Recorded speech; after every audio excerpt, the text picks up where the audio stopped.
Hello, ladies and gentlemen. Welcome to another episode of Crazy Money. This is your host, Paul Ollinger. Thanks for joining once again as we explore together the connection between money, happiness, work, and meaning through the lens of my guests' journeys in life and what they can share with us.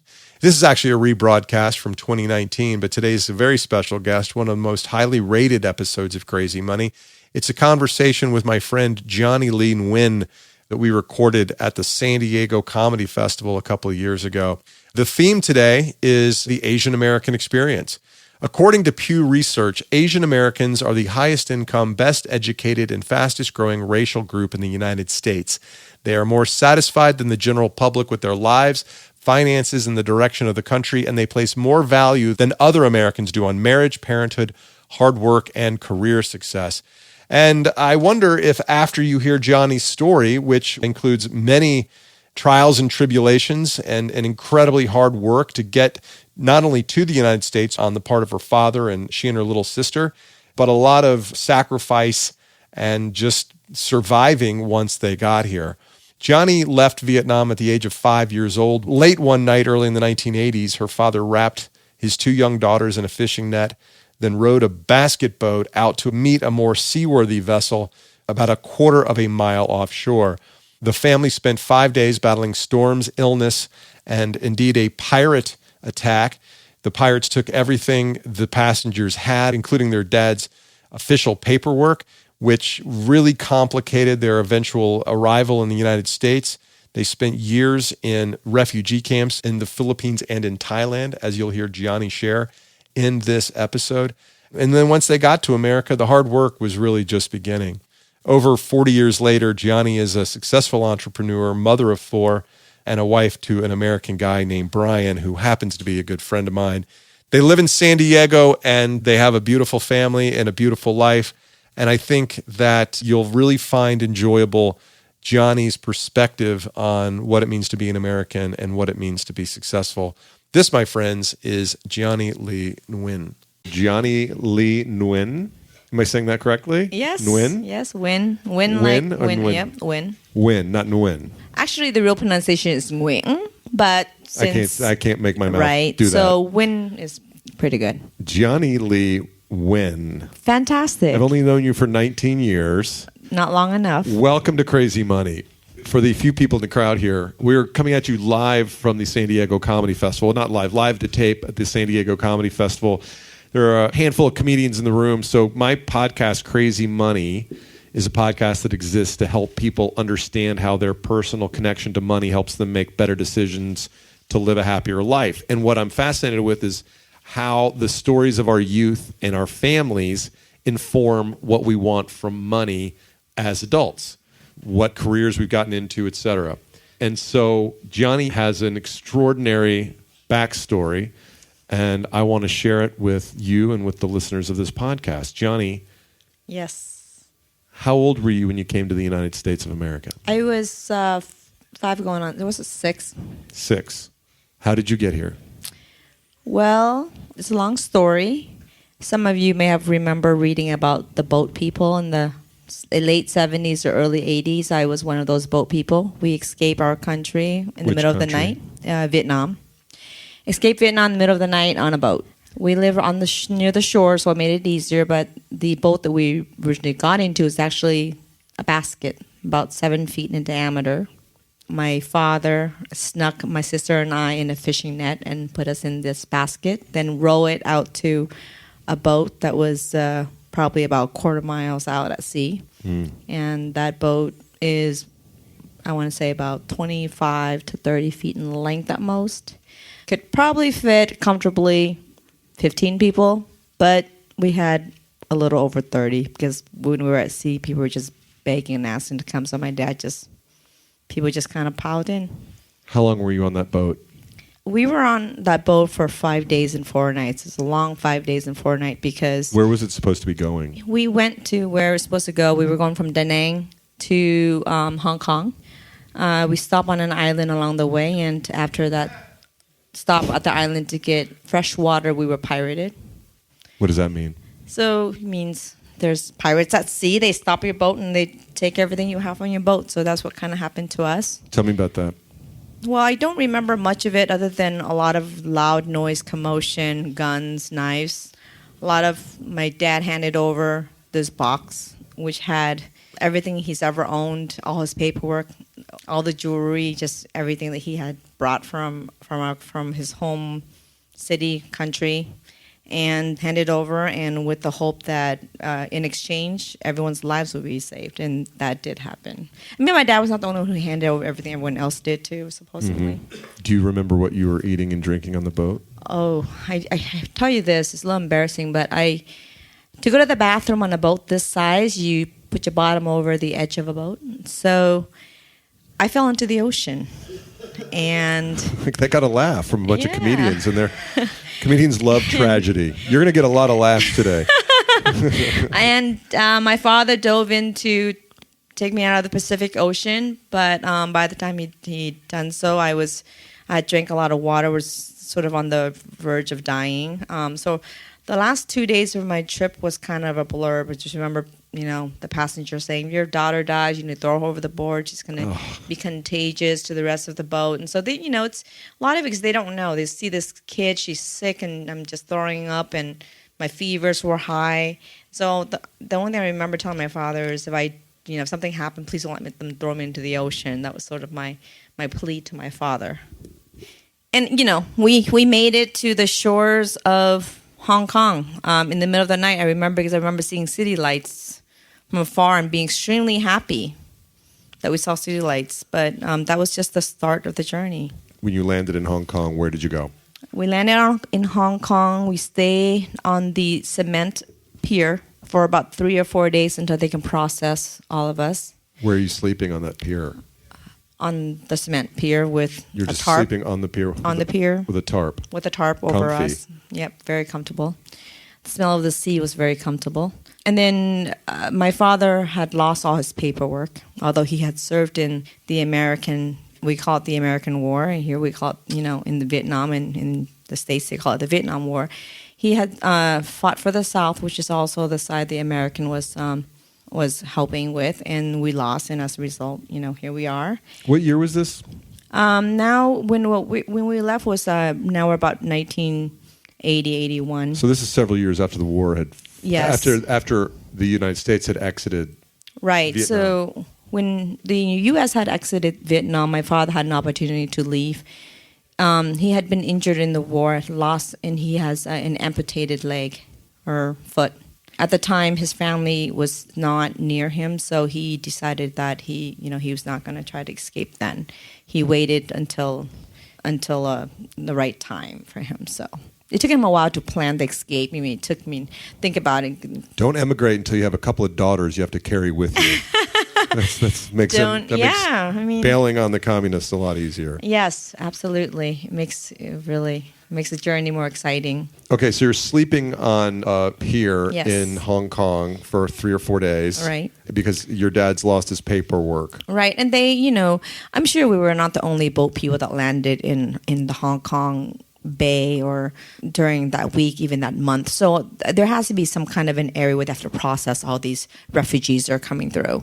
And that was just what happened with my journey. After that, they stuck us in this area. It had what I learned later to be about only 12 to 15 feet concrete wall with barbed wires on top, enclosed in this area which it's just like a warehouse building kind of thing. And inside this warehouse building were bunk beds stacked 4 beds high, and each family assigned to, for us, a single bunk. So it's like, imagine a single bunk bed, and here you have a man, and my father at the time was like 26, 27 years old, and a 2-year-old kid, and a 4.5, 5-year-old kid. So some of the guys here are, I'm sure, around 27 or in your 20s or 30s. Just imagine doing that and going on that journey. Roommates. My father was my roommate. How long are you in this, and how many people are in this warehouse or the large barrack? I want to say hundreds because remember, it's bunk beds stacked 4 single bunk beds, and above us is a family, below us is family, above that is a family. So right. It's a lot of people. And how do you how do you clean yourself in this environment? So you have this sort of water area where you go to, and my father would just, there's running water and there's a cup or a pitcher of some sort, and he would just like rinse us or wash us. And it was kind of like public bathing kind of area. I mean, it's really no privacy. I mean, I didn't know how the women bathe because I wasn't paying attention. I was just with my father. But yeah, it's... So your sense of privacy at this age is non-existent. Non-existence, but I don't think for me it was about survival. It was never about privacy. When you come from that kind of environment and you have to kind of fight your way to get to, I don't even know where I was going. I just know that it's probably, hopefully it's better than where I came from. And does it really matter if I see someone naked? Probably. I didn't have any sense of privacy, to be honest. What are you eating? What is your daily caloric intake consist of? So refugee camps, you kind of line up 2 meals a day. You have this tray where they kind of just like think of military, where they just kind of, you're lining up and you're walking through this line and they're just kind of giving you scoops of all sorts of whatever food it was. It was never, for us it was enough because we were tiny. I mean, my sister and I were malnutrition, so although we were 4.5 and 2.5, we probably looked like a 1 and 3-year-old easily. Like the sense of, for me during that time being in there, I felt a strong sense of like unfairness, sort of like inequality, like it's like someone's taking something from me. Or within the camp or overall, when I was from a in global the perspective? when I was in the camp, I didn't know anything about global. I just know what at that age. I mean, at that time, I just knew what impacted me, like right then and there. And for me, was give me an example of that. So my sister, who was 2.5, 3 years old, really wanted a piece of candy. This woman is a passenger on the boat, and she had candy for some reason. I don't know where. And so, my sister would never say anything. She'd just look at that candy, that piece of candy, like just look. She wouldn't take her eyes away from that piece of candy. She just kept looking. So I asked the woman if I can have a piece of candy for my sister. Not necessarily for myself. She flat out said no. And I told her that, well, you were on the boat and, my father helped save you. And I sort of like kind of, as young as I did, kind of told her, like, it's not fair. Like, why can't you just give me a piece of candy? Yeah. And she just said no. And she said, well, I'm kind of smarter than your father. She found a way to hide money or to hide stuff from the pirates. And to me, I was really upset. I was really upset that she insulted my father. I was really upset that I couldn't get what I wanted for my sister. So a few days later, we were walking and we were playing because, my father had to always be doing something. And there's this sort of hole on the bottom of one of the cement walls, and I saw a dog went underneath it. And so I took my sister and we both went underneath it. On the other side are these barrels. Turns out to be barrels of food. I had my sister on my shoulder and we looked in, and I learned quickly that, wow, this is where they store all the food before they serve them. So I had her take as much meat as we could possibly carry. We go back to the other side, and I learned really quickly I can barter. I can trade this off for candy. For later on, I learned I can trade it for cigarettes for my father. Mm-hmm. So this is where I had my first sense of, I can do this. I don't have to. There's a way to survive. And my father would always be upset at me because for what? Well, he wasn't tricking other people, or for stealing, or what was his moral? I was never really honest with him how I did it, because I didn't want him to like stop my source of how I was getting it. So he would ask me, and I was telling him, well, I didn't. He goes, did you steal it? I'm like, well, no, I didn't steal it from anyone in here. So I'll give him like sort of half the truth, but not the full truth. Yeah. And when I start getting him cigarettes, he's like, because cigarettes are really expensive. Like, sure. And so he kept on asking, and then I finally told him. And what did he say? He kind of looked at me with sort of like very teary eyes, and he said, you're going to get in trouble. I don't want you to get in trouble. And I learned this very early on, that when you commit a crime, they'll look at you. The first thing they'll note is your gender, followed by your race. So he didn't want, for me to commit a crime and bring down my entire race. So it's a pride thing. Like, on the fact that, family pride is a huge thing. He doesn't want bad reputation brought upon to our family name. But he was, he talked to me about it, and I pretend to listen. How long were you in the refugee camp? I want to say we were there for about a year, and then our next set of refugee camp was in the Philippines. So how did you get to the Philippines? On a plane. So Hong Kong is Hong Kong is a part of the Philippines is an island. So you take a plane to the Philippines, and what are the conditions you live in there? So conditions in the Philippines are a lot better than in Hong Kong. It's you lived in open space. There's no fence, nothing to gate you in. There are these homes or where like they're elongated buildings, and each room is sort of a 10 by 10 room. They divide each room up, and then each one is assigned to a family.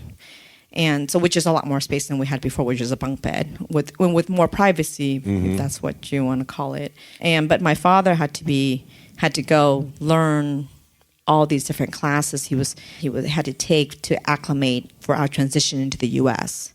And while he's doing that, my sister and I are, again, here you have now 5 and 3-year-old. We're left to roam all over this sort of city. And you guys are alone by yourself all day long? All day long, pretty much. I mean, it depends on how you calculate the day, but, 8, 9 to 3, 4. So like your school day. And what would you do?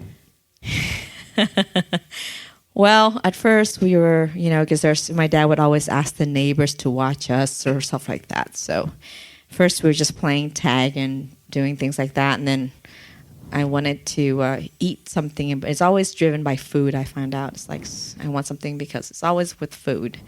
So I took her to the market, the open, what we equivalent to our farmers market. All these vendors that would sit there with their baskets of... No Whole Foods in the Philippines in 1982?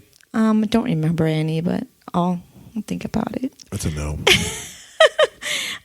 So farmers market, you kind of take whatever your farm produces or whatever your house has, and you come out and you sell it. So I'm thinking, I can do this. The only problem is I don't have a farm. But I looked and I learned really quickly all the different fruits and vegetables and that they're selling. So I'm going around and I find that there are wild mints and there are wild basils and there's lemongrass everywhere. I'm just like, so why aren't we picking this? So I would take my sister. We spent half our day picking it and the other half trying to sell it. So I spent my days as a young kid trying to sell things to people. Whether you wanted it or not, I kind of just kept selling it to you. Were you scared? I didn't, I never had a sense of fear. I was fearless. This probably one of the fears that my father had for me because I just... That you would develop into sort of a callous person? No, that I had no... Like, he couldn't scare me if he had tried. Like, I was just fearless. You're living with your little sister. Your mom's not there. Mom's not there. Mom's in Vietnam. She's back in Vietnam. She's back in Vietnam. We had just had a newborn. My sister was born, and it was too big of a risk to bring a newborn and have her cry. My father had drugged us before to wrap us in a fishing net to bring us down. But the drug that he was sold was fake. So about a few paths down, I actually woke up screaming when they were carrying me down. Wow. And so it was really, the risks are real. And if he was to be caught, best bet is you get sent to concentration camp. And the worst case is they can just kill you. Mm-hmm. So the risk. So for me, like, I was really a fearless. I was one of those kids where you're like, didn't fear I didn't fear a person. I didn't have no fear. Mm. So with that, that's. So how do you get to the States eventually? Does he get his paperwork cleared up? Got his paperwork eventually cleared up. His distant uncle, I call him great, he's like a very distant cousin to my paternal grandfather. So sponsor us. We came to the States January of 1983, and my port of entry was Beaverton, Oregon. Mm. It's cold. That's what I remember because we've never seen snow before. We came to my great uncle's house, and there are like 15 other people there in like a 2-bedroom, a tiny house. We stayed there for about a week before my father didn't want to inconvenience his uncle and his wife. And so we moved out into a single car garage with a car parked in there. And where we lived was sort of the walkway that you walk between the wall and the car parked. Mm. So it's really cool. So now it's like, your first beginning of February in Oregon State. So how are you eating at this point? Eating? Are you living off of charity from your dad's relatives? No, we don't have any. My father's not really good at accepting charity in that way. We just eat whatever, whatever he was able to get. He learned, he was very adaptable, extremely bright man. He learned a few things. He learned that for a quarter, you can ride a bus. You can ride a bus until the bus stops. Mm-hmm. So for 1 quarter, he would get on a bus and he would memorize every road and every street and every single stop this bus took him to. Then he would spend another quarter riding another bus, and he would make sure that every bus he rode on was a different bus. And this is how he mapped the city out. This is how he knew where the parks were. He learned that in America, you can go, there's a mall. You can go walk in the mall and you're not obligated to buy anything. And in fact, every Tuesday, this is where we went, KB Toy Stores. Thank you, KB. It's went out of business now. We would go there and play for like 20 minutes. But we were, I can remember the guy's face, the salesperson's face when we walk in. There goes that man with his 2 kids. What did that feel like? For me at that time, I was like, I get to play with the toys. The rule is, only the demo toys, and I have to put it away neatly. And we did that. We were as happy as can be. So I didn't feel a sense of shame. I didn't know what shame was, to be honest. He took us to the park. We played at the park. But what was hard and what people don't know is around 10 o'clock at nighttime, my dad was a janitor. There's no babysitter. So my sister and I, we would sit in the corner and wait for him while he's cleaning. It's the middle of the night. And my favorite was when he's cleaning in a restaurant, because then we would get to drink the coffee mates on the table. And he will always tell us you can only drink 2 per person, like 2 per each of us.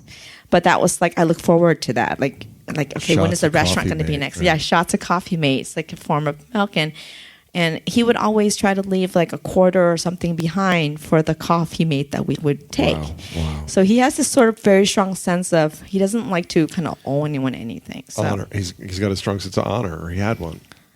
Yes, he cleaned until 3 or 4 in the morning, and I remember it would be really cold. We're coming out, and we're all wrapped up, and we get on a bus, and he would take us. We'd go to a field. Right before the sun rises, we're in the field picking whatever was in season. So your dad goes from working as a custodian to picking fruit, picking or picking fruits, whatever it was. Yes, strawberries, blueberries, daffodils. I can tell you all the things we picked. And then we would pick until noon, until like past noon, 1 o'clock. We would go home, take another bus, go home, and then he would wash us. We would take a nap and, make dinner, and same thing starts again. And you're still living in this garage?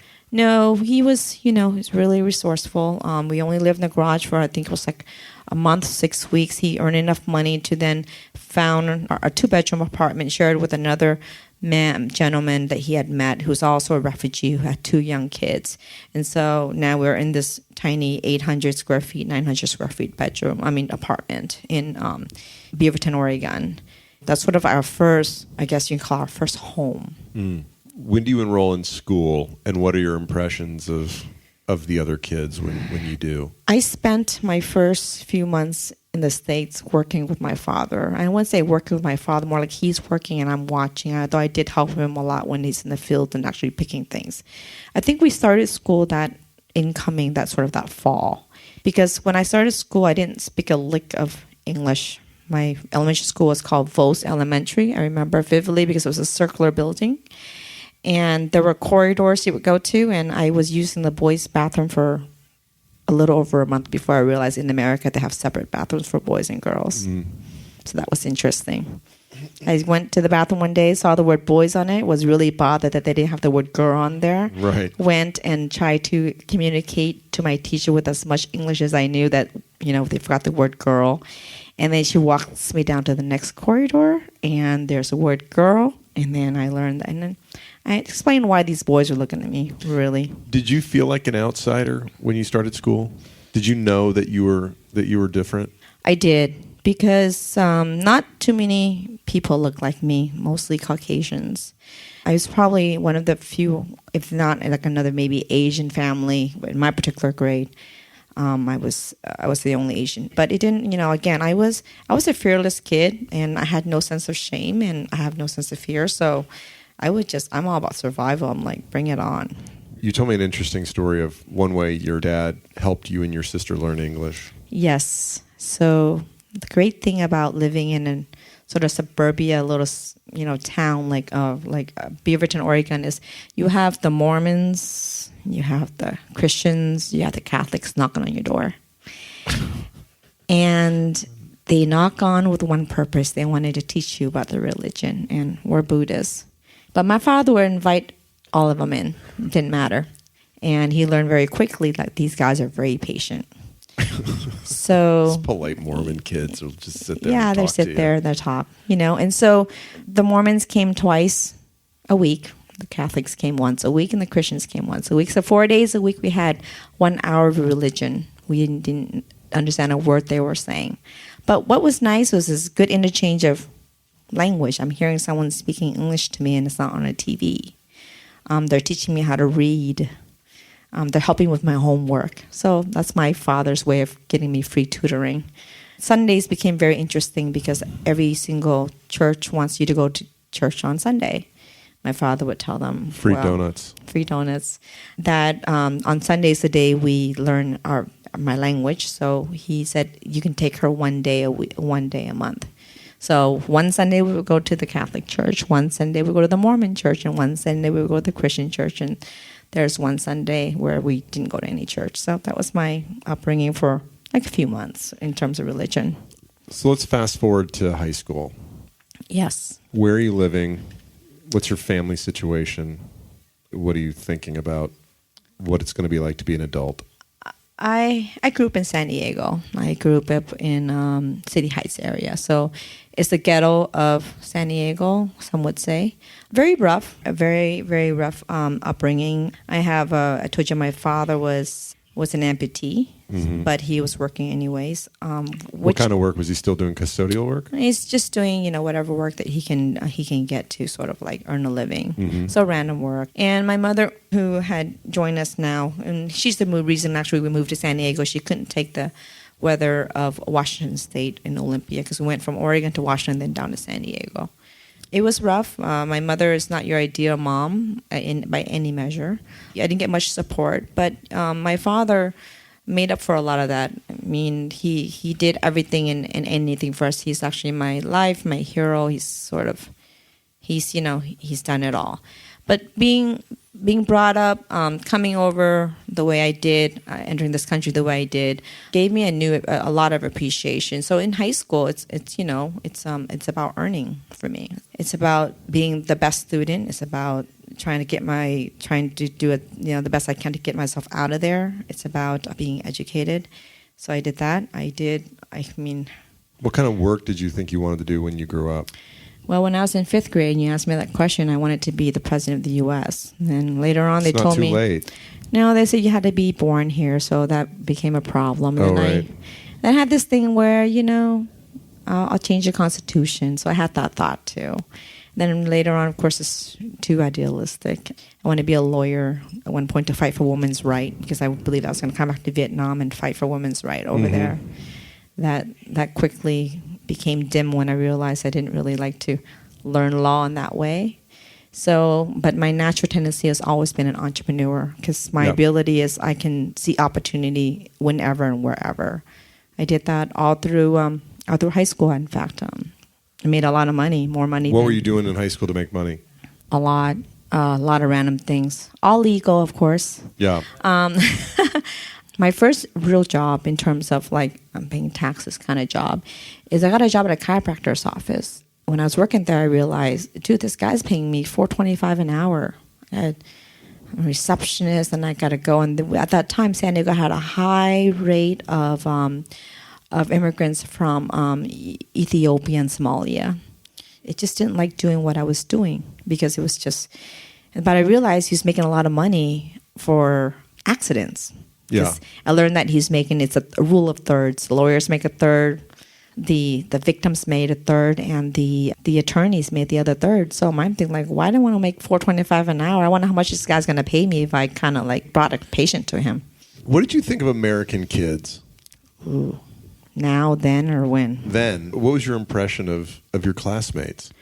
Well, I didn't have your traditional childhood. I was raising kids when I was 11, 12 years old. My sister and brothers were born, and my mom didn't play much of a role, so I had to play the motherly role. So, I show up to tennis practice with 2 or 3 kids, so like 1-year-old, 2-year-old, and 3-year-olds there. So I always thought they were lucky, but I've learned very quickly in life to just not complain and to just not whine, just be extremely grateful for what I have. Because when things get really bad, really, really bad, when I think like it's the end of nothing can be worse than this, I look down at my feet. And I'm Buddhist. I look down at my feet and then for a moment, that I'm extremely grateful because of the billions of people I'm more fortunate than. Then at that moment, my situation, whatever it may be, doesn't seem so bad. No matter what it is, no matter what, there's always someone that I'm better than. I mean, like, that I'm more fortunate. Yeah, better off than. You're better than a lot of people. Well, but then there's comes a time when, like, I feel so cocky. I'm like, God, I sold that deal and I was so young, or I bought my car and I'm like, which kid can do this? And my dad would always like to remind me. And then I look up and I'm like, shoot, all those billions of people are above me too. So, my accomplishments are nothing. Are like not much. So were you motivated to find yourself a more stable economic situation, or did you want to prove anything to anybody? What was in your head at that time? Ooh, for me, I'm very independent. Money to me meant a bunch of things. Money to me meant I can help the person I love the most, my father. I can help him have an easier life. I can help my family. Money to me meant that I can do what I want to do without being told what to do. It provided a freedom for me, a freedom to do things that I otherwise wouldn't have. It provided a capital for me to grow more money from. So money to me meant, it meant all that. It's independence. It has a very different meaning than I think most. It was not just going out, being able to spend, because I really didn't spend much as a kid. Everything I earned, I gave to my father to send back to Vietnam to help his relatives or to help my immediate siblings right then and there. So it's not, it's not about buying, that ball I want or that car I want. It was never really about that. It was sort of like earning to just, it's like, for some reason, I feel a big sense of guilt that I've made it to this country and all these other people somehow did not make it. Somehow it's like it's my obligation to help somehow. Yeah. Yeah, so that sense of guilt is like really ingrained in me. You were very different, and did the customs of trying to figure out how to say this. Well, you told me earlier you never let a guy pay for a date. Yes. Why so not? It goes back to that sense of freedom, right? So I would go on dates. I would go out, you can talk to any of my friends that goes way back when. I have a problem with having people pay for a meal for me. She would let me pay for lunch today. And, I've gone on dates and I've never let a guy pay. The worst that happened was we went Dutch, and if we did that, that gave me an opportunity to ask the guy out to go out again. But and did otherwise, that freak guys out? Were they? It did, but it's also a good filter, because if they didn't have that, if they were not strong enough to admit that, hey, a woman can be just as independent, she can pay for what she wants, and I'm very outspoken. So if they have an issue with that, our relationship's not going to work out in the first place. So that's a good, for me. I mean, I'm someone who goes to a club and would look across the room and say, I want to buy that guy a drink. And that's what I do. I send guys drinks, or I send someone a drink. Yeah, so it's really strange. Some guys took it as a compliment. Others took it as an insult. But those who took it as an insult, they're not really in my life. So it's good. Those guys are losers. Today, you and your husband, you came from nothing. Right. You could say that you've lived the American dream in the sense that you came here with nothing, and today you live in a gorgeous home on top of a hill in San Diego.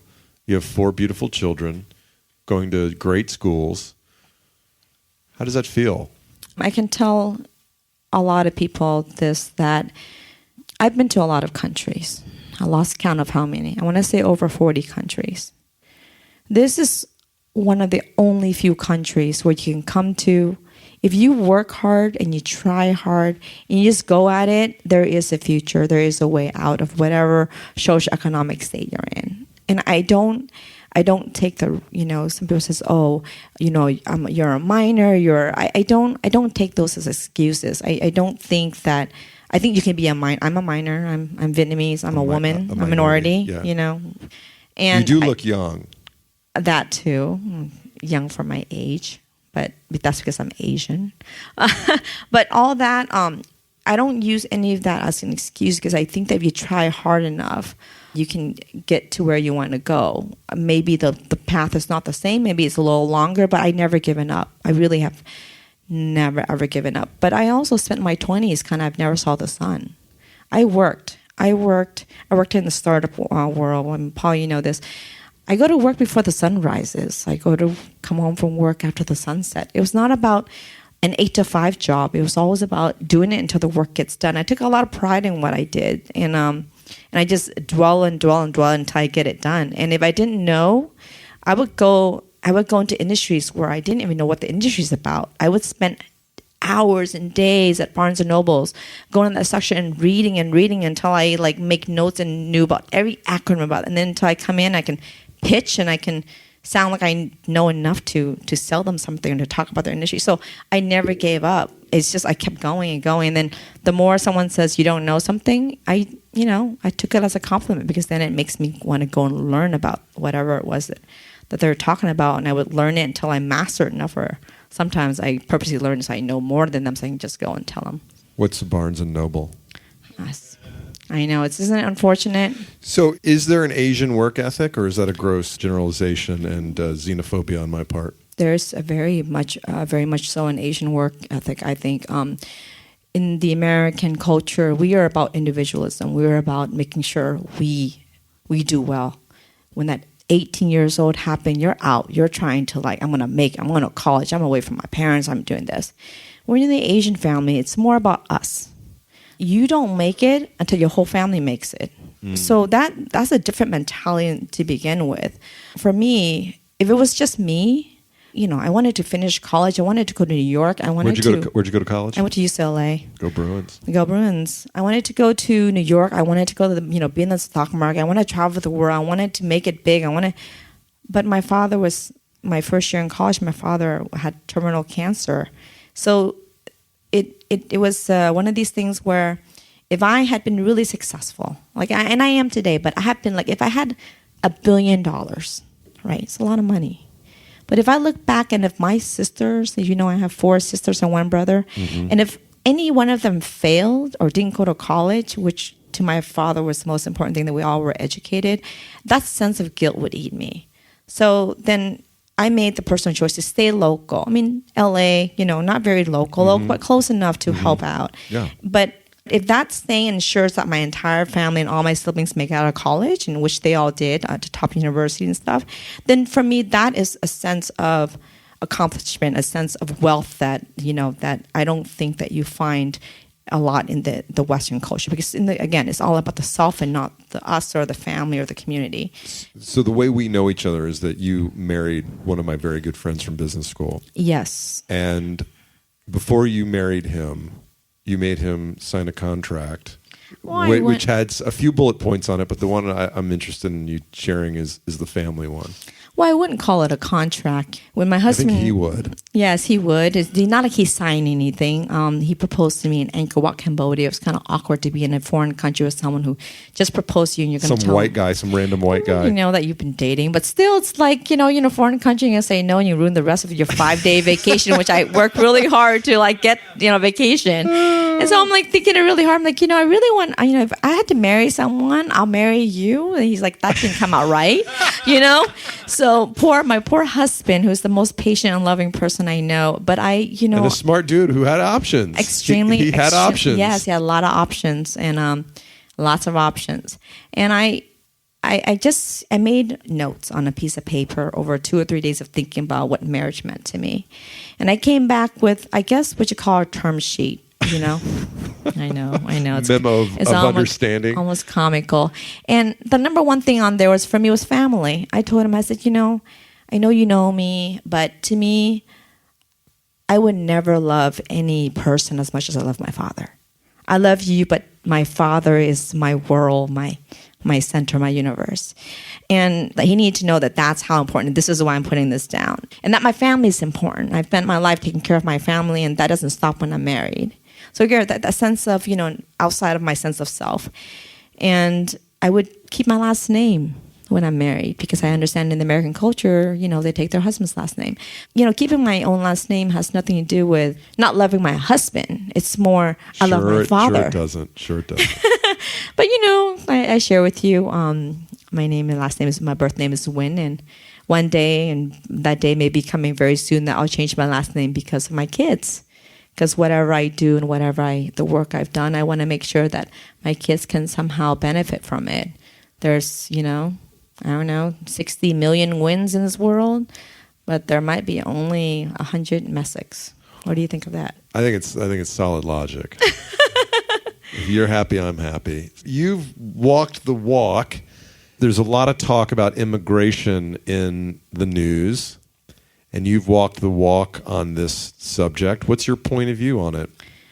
It's interesting how Americans talk about politics. I find that most who are talking about it have never left their own city or state. And to have a very utopia view of what the world should be, but never really experiencing it. I came from a country where Americans are heavily involved in the result of what happened to that country. Fucking it up. Well, either or, I look at it as, for me, it was an opportunity. But, I'm not an immigrant. I would class myself more of a refugee. What's the difference in your mind? So in my mind, the difference between a refugee and an immigrant is when you're an immigrant, you have a choice. You have a choice to immigrate to the country in which you choose to immigrate to. Mm-hmm. When you're a refugee, you don't have that choice. Your country, in one way or another, is taken from you, or your living situation is taken from you, and you now have to, by force or because of survival, not immigrate, go to another country. So I was a refugee, and I spent, and this is with my father serving in the war, and I spent 2.5 years living in random countries just to get to my final destination of the U.S. And even then, that was an extremely hard journey. Once we got here, we weren't given the U.S. citizen, We're given a green card. More like, it's called the alien card, to be honest. Uh-huh. And we worked. I didn't become a citizen until I was 18 years old. So, today I'm a contributing sort of member in terms of taxes and whatnot. I give back to the system more than I've ever taken from it, and I'm proud to be a contributing member. But I have my views about immigration. I think what should immigrants do? What should the policy be? Should people be allowed to come to the United States with an open door? Well, we talk about this a little bit. All these people weren't there when we talked about it, so that's why I want to talk about it again. Well, like you said, you can't have an open bar and free entry. Mm-hmm. You have to have one or the other. To me, we need immigrants in this country. There are jobs that some of us don't want to do. There are skills don't know how to do, or there are skill sets that others are better off than us. Yep. And if you were an entrepreneur and you were hiring, you're hiring not based on someone's ethnicity, you're hiring based on their skill set. And a lot of times that skill set is not someone, who actually lives here.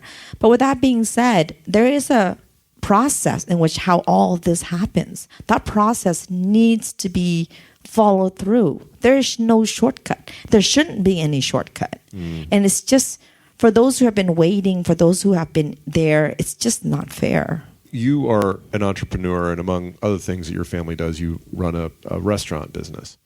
When you hire employees, what do you see? Are you seeing qualified people who want to work? So, I came from the startup sector. I worked in medicine and technology for a while. And it's only been the last 5 years I own a restaurant, and I own one because I wanted to one day open my own franchise and start my own restaurant. I figured the best way was to actually take someone else's franchise and try it out, write their car and see if I like it. Right. So when I'm hiring, it's really tough because, this work ethics is just not there. I'm really sorry. And maybe it's because it's the minimum wage sector. I've never really worked in this demographic before. So it's tough. It was a hard learning curve for me. I've just never worked with a group of workers who are just not motivated. Motivating them became hard. And also, I wanted to help them. I really, honestly, really wanted to help them. And it's meant to be a stepping stone. I've always had this talk with people. I said, minimum wage, raising the minimum wage is just, it's not because I own a small business and I'm saying this. That minimum wage, just because someone gets a 10% in wage increase, at the end of the day, their cost of living just going up by 15%, you're still -5. You can't just raise the minimum wage and think you're helping everyone, because you're not. The bracket that the state comes in to help families did not get raised. It's still $1,800. If you earn under $1,800, they help you with childcare. You earn above that, you start having to pay. So these are real numbers. These are real costs that politicians and sometimes voters don't think about when they make those choices at the poll.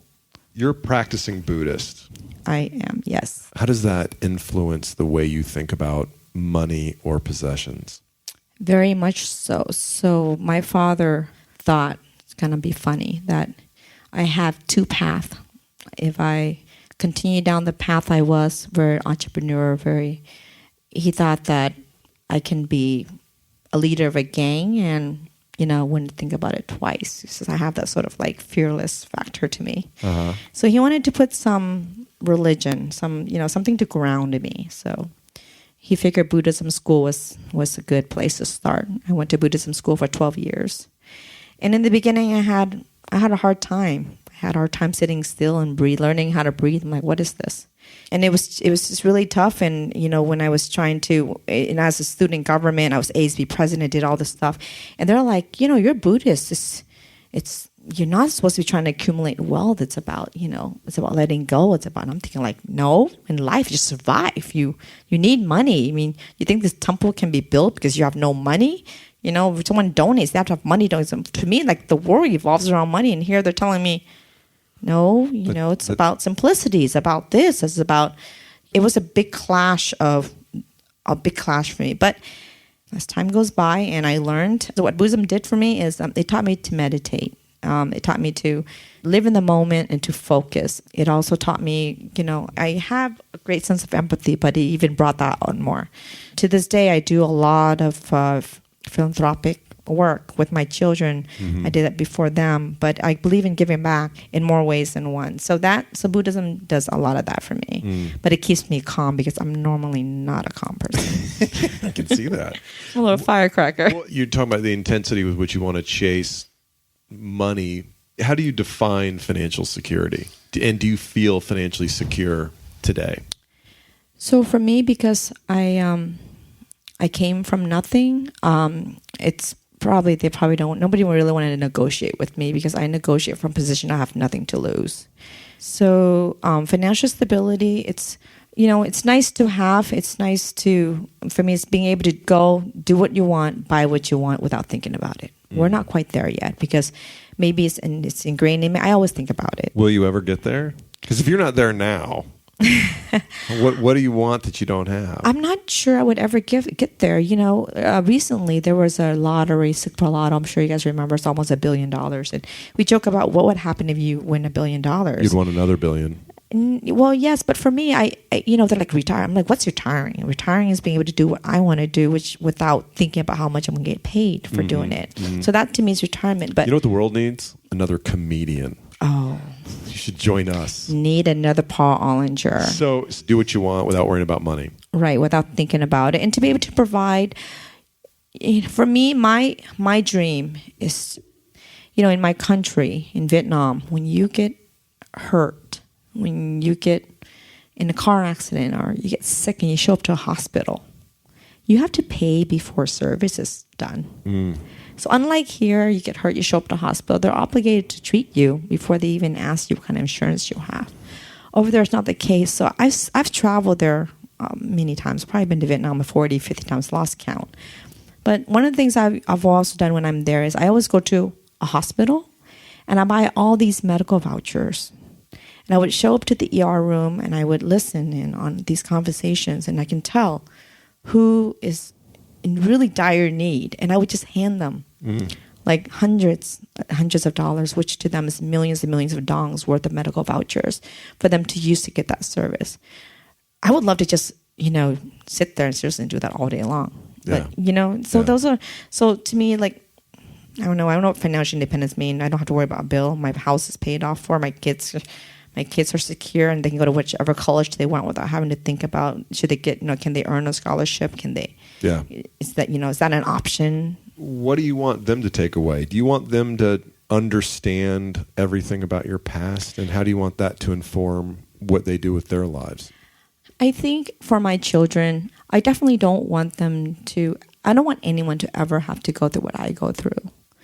With that being said, I would do it all over again because it made me become the person I am today.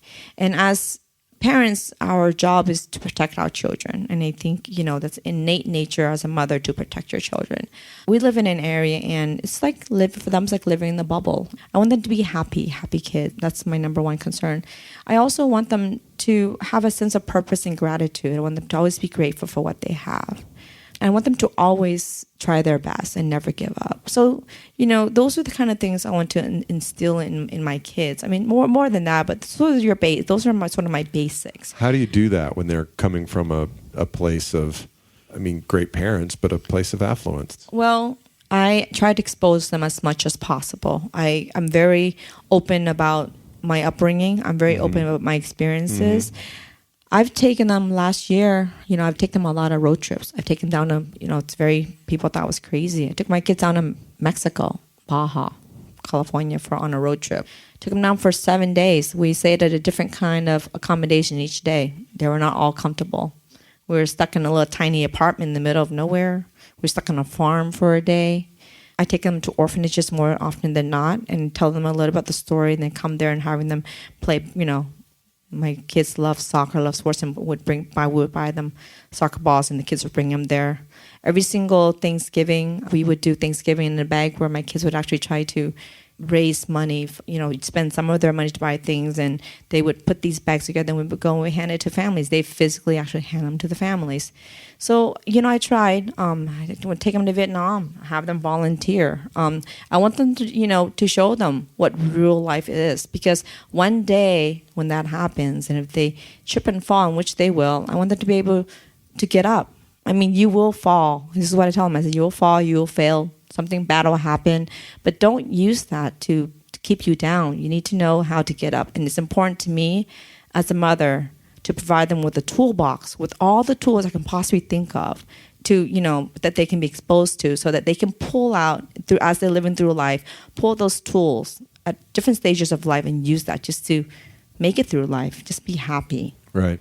And it's hard because, and I guess for me, I was given a great box of tools by my father, and I want to give those tools to my kids, and right. And I try. Yeah, so. Hard-won tools. Hard-won for sure. I'm not sure if I'm doing it the right or wrong, but I'm trying my best, and they know that. They see wealth, and I deprive them on purpose all the time. In what way? How do you do that? They get an allowance. My kids, for however old they are, I have a 11-year-old, a 9-year-old, a 7-year-old, and a 4-year-old. They get that much money a week, every week. And they divide into 3 buckets. It's a third of it goes to giving, a third of it goes into their savings, and a third of it goes into their spending.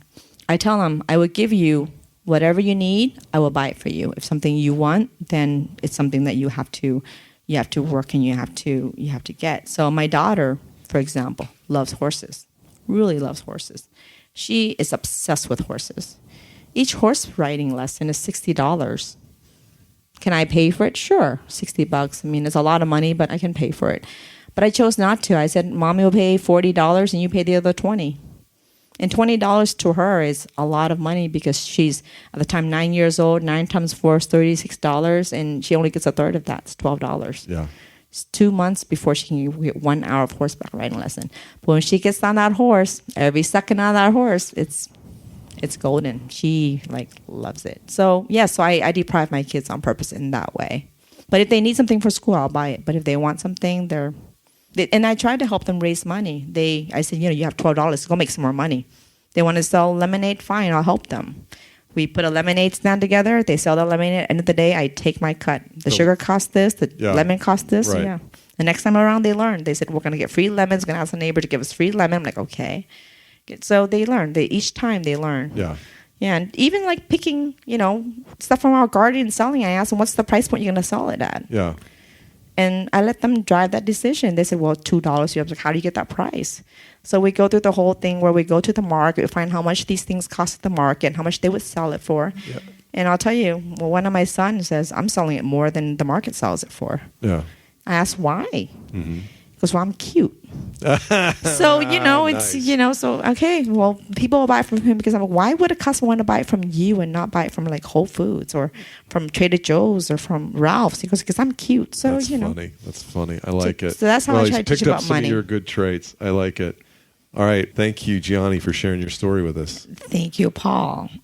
Thank you, San Diego Comedy Festival. We'll see you next week on Crazy Money. Thank you again, Gianni, for sharing your story with us. I really enjoyed talking to you, getting to know you even better after all these years. Thank you also to Broken Drift Productions, who produces the San Diego Comedy Festival and provided the venue and the engineering help to make that recording. Bill, Blake, thank you guys. Really appreciate it. Look forward to seeing you again at the next festival. I'm not going to say what it is, but you know what I'm talking about. Hey, folks, if you want to find out more about me, you can go to my website. It's paulollinger.com. Ollinger is spelled the traditional way, Ollinger.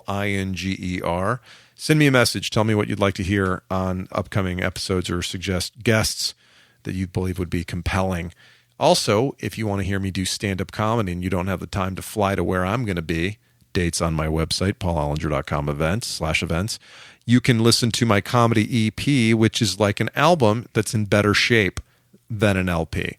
You can Google Paul Ollinger Alive on the Upper West Side. That's the catchy name of the EP, and it'll take you to wherever you like to consume comedy through your ears.